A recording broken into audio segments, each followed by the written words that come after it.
Usually when people think bad hair day, it means that their hair hasn't been washed in a while, that they have to wash it. Greasy, which even though I still don't understand what greasy means.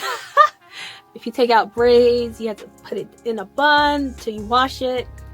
That's what our notion of bad hair day means when it comes to day-to-day life. But in media, it usually means frizzy, out of control, big afros, untangled, really curly hair, etc. Why is texture, volume, and curls equate to bad hair day?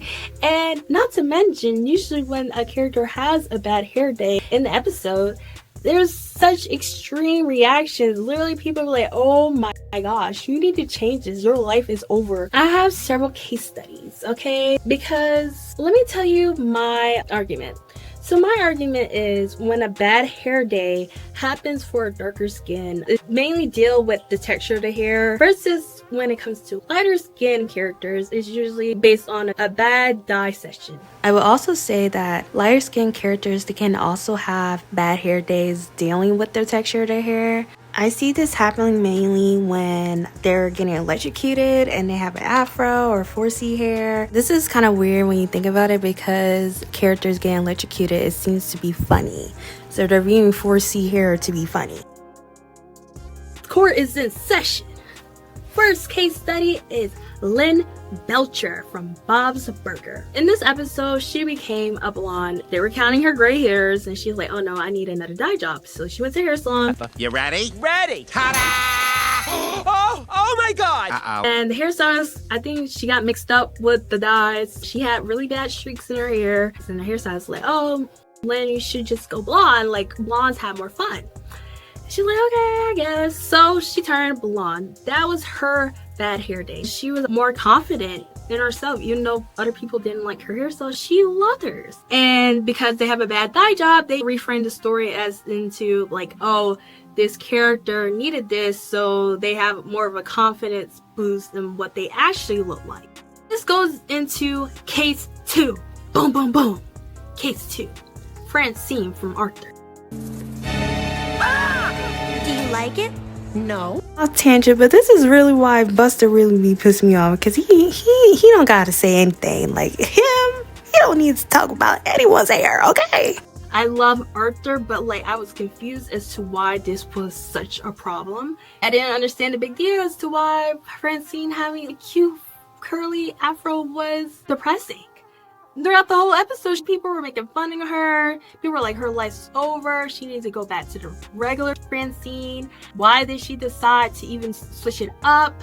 Everyone's reaction was shameful. Francine was shaming herself. It seemed as though she couldn't express herself in that way because people had hateful comments. When we go back to case 1, with Linda, though people were saying stuff about her hair, they weren't shaming her about it. They were like, okay, you want to have blonde moment, go ahead. Lynn's bad hair day is more appreciated and seemed to be more expressive and quirky than Francine's hair day. Now we're gonna go to case 3, which really, this one really got me. It was so unnecessary. We're gonna talk about Winx. And it was a side character, NPC character. And, you know, a spell went haywire. And it went to her hair. And it caused her to have a really big, pretty afro. And because of that, she started sobbing, crying. What? Like, I still feel uncomfortable to this day as to why they thought it was a good idea to even add that into a cartoon. A kid's TV show of a girl crying because she has an afro. What?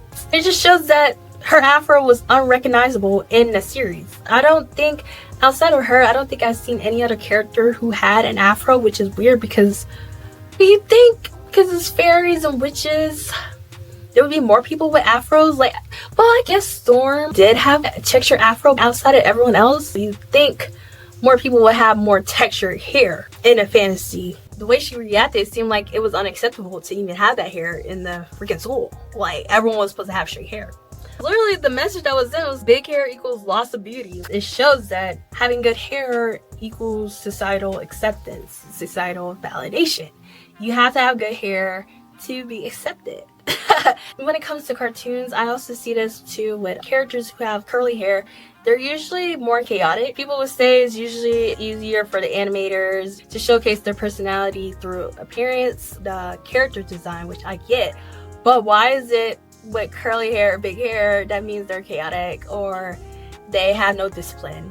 In the past, I didn't really have a problem with the bad hair day. I've seen it to be funny, but now realizing what effect it could have for someone who doesn't have such high self-esteem or is targeting towards children, I'm like, oh, this is not good. But please let me know down in the comments what you guys think about this. Please let me know any other examples you find it to be kind of weird when it comes down to the bad hair day epidemic.